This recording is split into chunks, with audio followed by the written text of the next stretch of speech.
I'm Dr. Cheryl Denise Seals. I'm currently an assistant professor at Auburn University.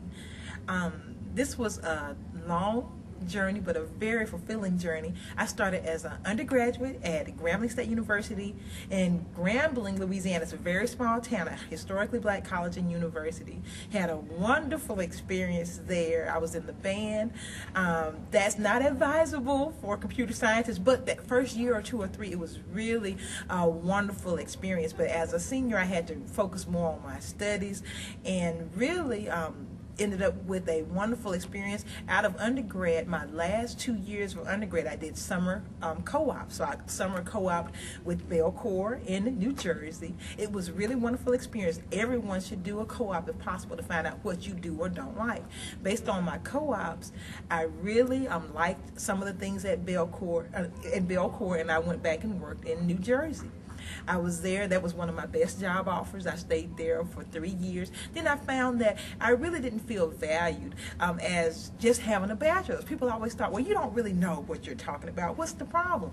And they wouldn't say it that way, but they would be talking high-level meetings, and I would sort of be in the corner, and I was like, wait a minute. I learned all of these things in the classroom. So I felt that, well, maybe I need an extra piece of ammunition, an extra piece of paper to help me show people that I really know what I'm talking about and to get paid a little more. So I ended up going back to school and went to North Carolina A&T and worked on my master's in software engineering. It was a very interesting experience. I met some great people, some great friends that I have till today. It was a 2-year master's program, and with that I actually had a fellowship for that activity, and that paid for all of that, all of my college expense at North Carolina A&T. So I went to school. It was much different from undergrad. It was very interesting. We did some projects at companies. So instead of taking my 18 hours that I was doing, 18, 19, 20 hours that I was doing undergrad, I moved to only taking 2 to 3 classes a semester, which was refreshing. And I actually got paid. I got a check every month to go to school. So I really liked that. And from my master's at North Carolina A&T, I got a wonderful opportunity, got a great, that summer I still did a co-op. I went to Polaroid in Boston.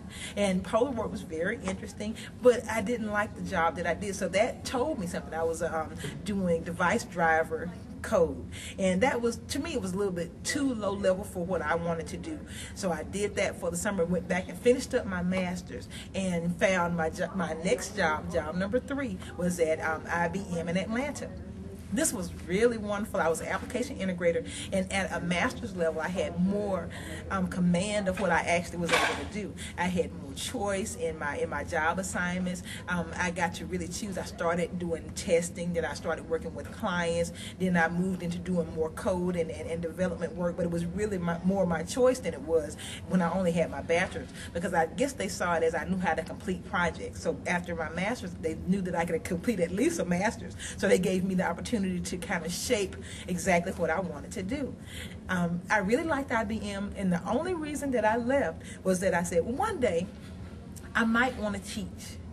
And a group of my cohort from North Carolina A&T was going to Virginia Tech at the time. So I said, this would be a really great opportunity for me to go and get my PhD while I'm still young and fresh. But for undergrads, I would advise you to go straight through so that you're done. You can be done with the PhD by the time you're 25, 26. But with me going back later, it took me a little bit longer because I had to refresh, because if you go to work, you're going to have to refresh those skills. Because think about it, if you took Cal 1, Cal 2, Cal 3 as a freshman and take differential equations as a senior, a year or two's passed and you've forgotten all of that integration. So it's best to go straight through if possible.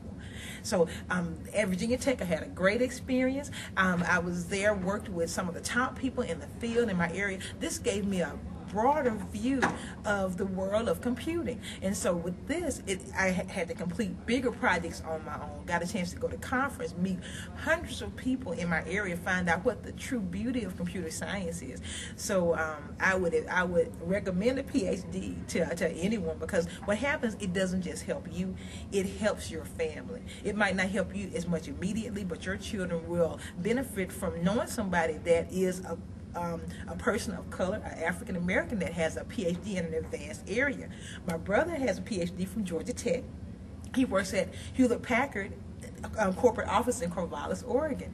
Now, with this job, from the perspective of saying it would have been a lot harder for him to get that job without a PhD, and he wouldn't have the freedom to do what he wants to do. A lot of companies have 20% time, and part of your time you can do what you want to do. So even at companies, they can have that time to be creative and do what you want to do. But as myself as an assistant professor at Auburn University, I have control of my schedule. It's not what you think. I don't just sit and teach a class. I teach 2 classes in the fall, 1 class in the spring. That 3 classes a year, that doesn't seem like anything. So what do you do with all the rest of your time? I do a lot of traveling, talk to a lot of people, talk to a lot of students, try to help people guide and think about their career.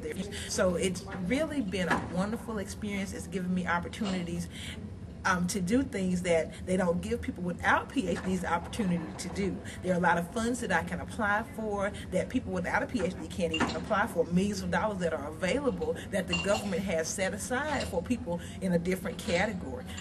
So apply for as many fellowships as you can.